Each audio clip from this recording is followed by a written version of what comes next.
Shalom peserta didik sekalian, selamat pagi semuanya. Kita ketemu lagi dalam pembelajaran pendidikan agama Kristen dan budi pekerti.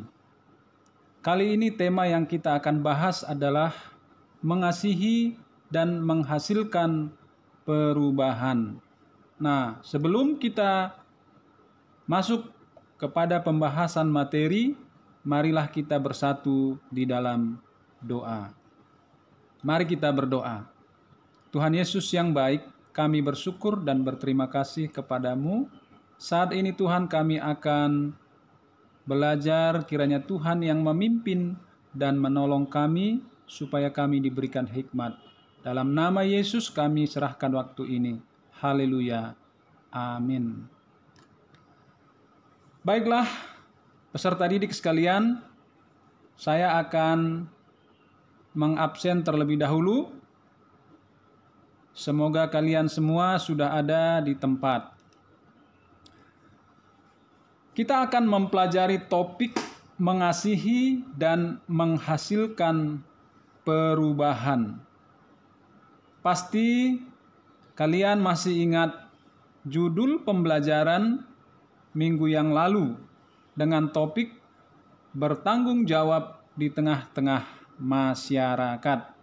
Nah, pasti peserta didik kalian tahu bahwa ada hubungan ataupun kaitan antara bertanggung jawab di tengah-tengah masyarakat dan mengasihi serta menghasilkan perubahan. Nah, keduanya memiliki hubungan yang sangat erat. Karena apa? Bertanggung jawab itu juga harus diimplementasikan dengan cara mengasihi serta ada perubahan dalam hidup kita. Oke. Apabila kalian menguasai materi, maka kalian akan bisa menjelaskan kembali, mengasihi dan menghasilkan perubahan. Tujuan pembelajaran kita kali ini adalah yang pertama, setelah berdiskusi dan menggali informasi, peserta didik dapat menjelaskan hubungan antara kasih dan kesetiaan. 2.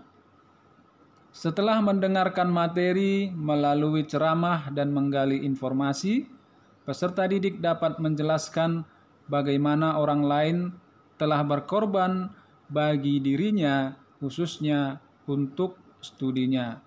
3. Setelah mendengarkan materi dan berdiskusi, peserta didik dapat menyusun rencana untuk mengasihi orang yang selama ini paling sulit dikasihi. 4. Setelah mendengarkan materi, peserta didik dapat menunjukkan bukti-bukti tentang kesetiaan kepada Allah. Materi pembelajaran kita kali ini adalah mengasihi dan menghasilkan perubahan. 1. Keset dalam tradisi Yahudi. 2. Cinta kasih sama dengan kesetiaan atau kesediaan untuk berkorban. 3. Cinta kasih adalah kekuatan yang luar biasa. 4. Kasih yang memadamkan api permusuhan. Sedangkan kompetensi inti peserta didik sekalian nanti kalian bisa baca di buku paket atau buku elektronik. Kalian bisa baca kompetensi inti 1, kompetensi inti 2, kompetensi inti 3, dan kompetensi inti 4. Kompetensi dasar yang pertama memahami makna nilai-nilai Kristiani, kesetiaan, kasih, dan keadilan dalam kehidupan. 2. Menerapkan nilai-nilai Kristiani, kesetiaan, kasih, dan keadilan melalui berbagai aktivitas. Lalu indikator pencapaian kompetensi yang pertama menjelaskan hubungan antara kasih dan kesetiaan. 2. Menjelaskan bagaimana orang lain telah berkorban bagi dirinya, khususnya untuk studinya. 3. Menerapkan nilai-nilai Kristiani, kesetiaan, kasih, dan keadilan melalui berbagai aktivitas. Kriteria ketuntasan minimal yaitu 75. Minimal peserta didik harus mendapatkan nilai 75. Alangkah baiknya jika mendapatkan nilai di atas 75. Mari kita saksikan cuplikan video berikut ini.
Peserta didik sekalian, kalian sudah menyaksikan cuplikan video yang tadi sudah ditayangkan.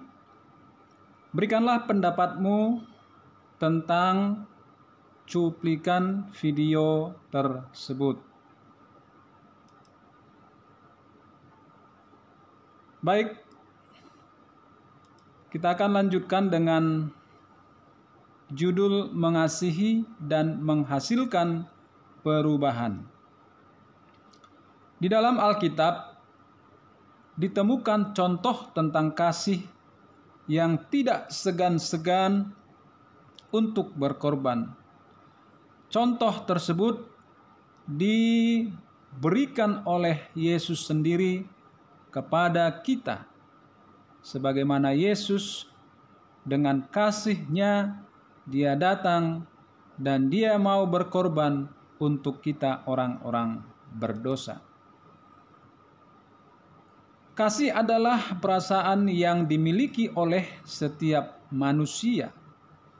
Perasaan ini akan timbul apabila manusia mempunyai rasa memiliki dan menyayangi. Sedangkan kesetiaan adalah dapat dipercaya dan taat menjalankan perintah. Poin A. Peserta didik, keset dalam tradisi Yahudi. Dalam bahasa Ibrani, keset artinya cinta kasih. menurut sastra etika Yahudi, cinta kasih adalah salah satu dari kebajikan yang paling utama. Rabi Simon mengajarkan dunia berlandaskan pada 3 hal, yaitu Taurat, pelayanan kepada Allah, dan mencurahkan cinta kasih.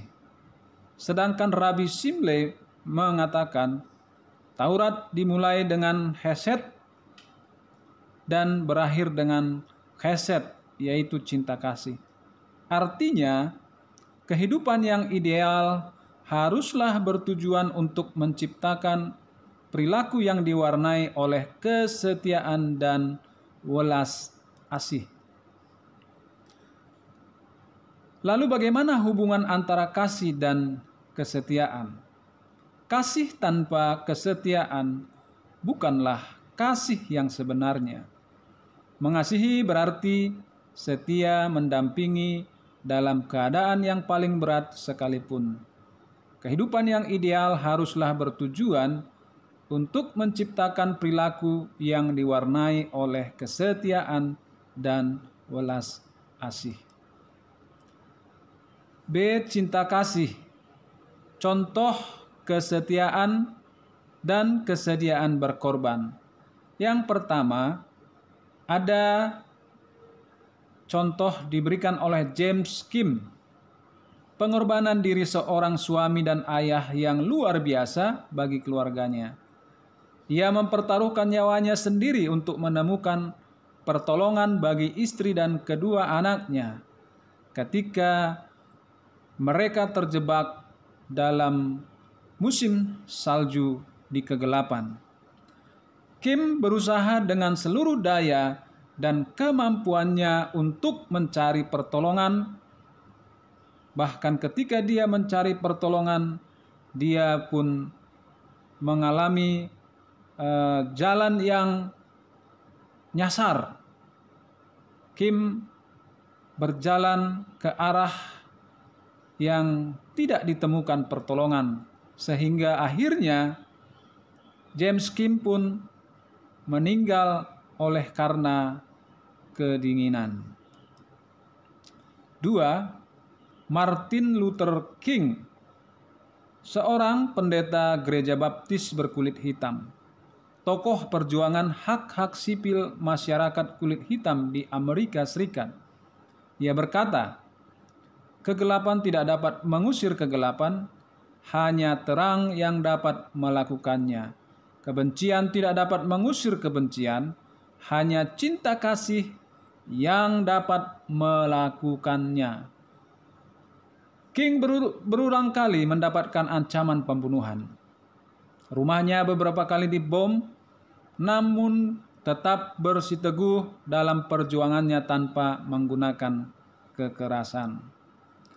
Akhirnya, Martin Luther King ditembak mati oleh orang yang tidak mau mengakui bahwa orang kulit hitam pada hakikatnya sederajat dengan orang kulit putih.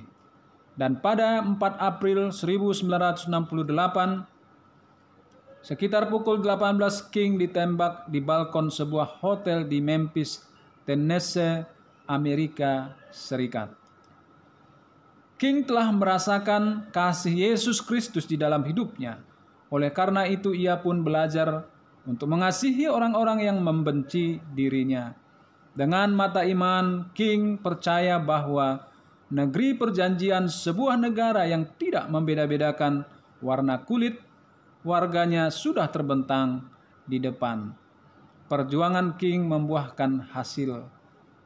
Dan beberapa waktu yang lalu, peserta didik sekalian, kita bisa mengetahui bahwa seorang presiden bernama Barack Obama pernah terpilih di Amerika Serikat sebagai orang kulit hitam pertama yang menjadi presiden di sana. Peserta didik sekalian, cinta kasih merupakan kekuatan yang luar biasa.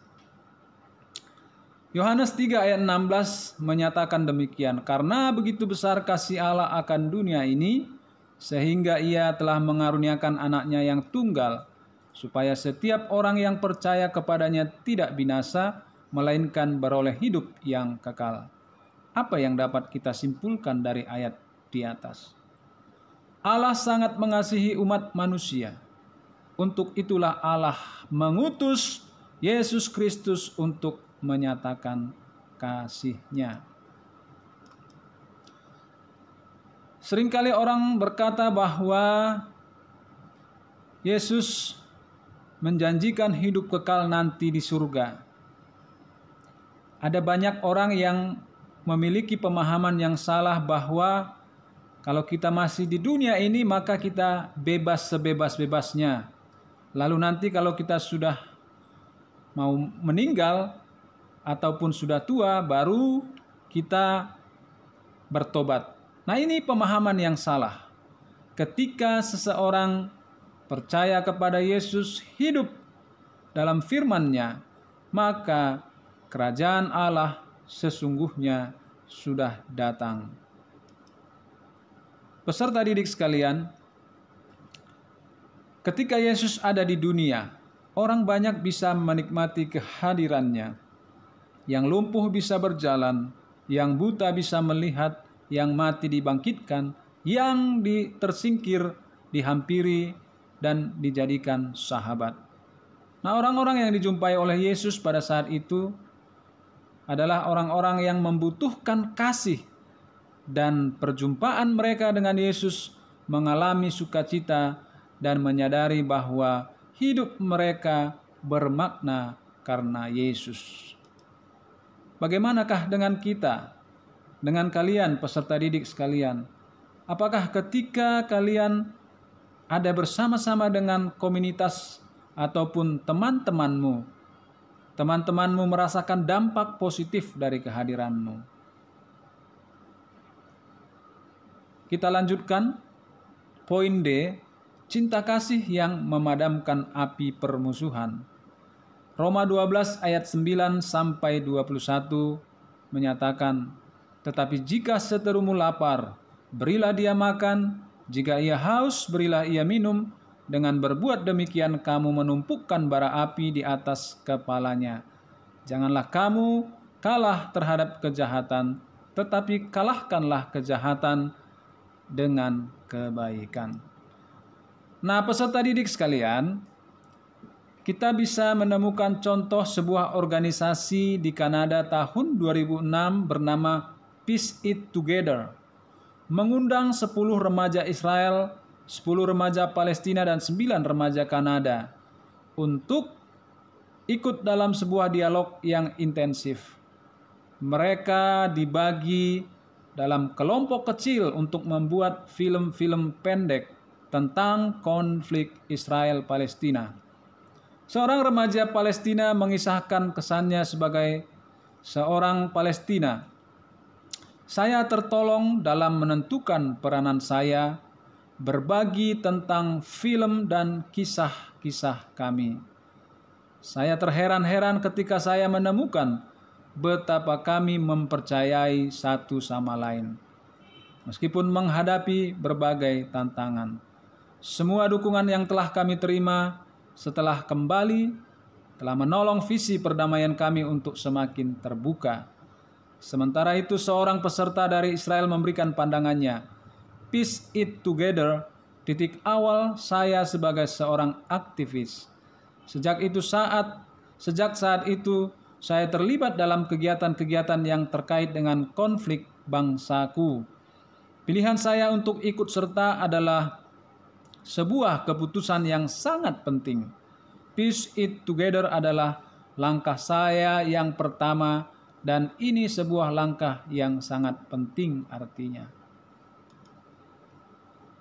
Contoh yang kedua, tahun 2009 di SAF Puskat Sinduharjo Sleman, masing-masing daerah Maluku dan Poso mengirimkan 20 pelajar SMA.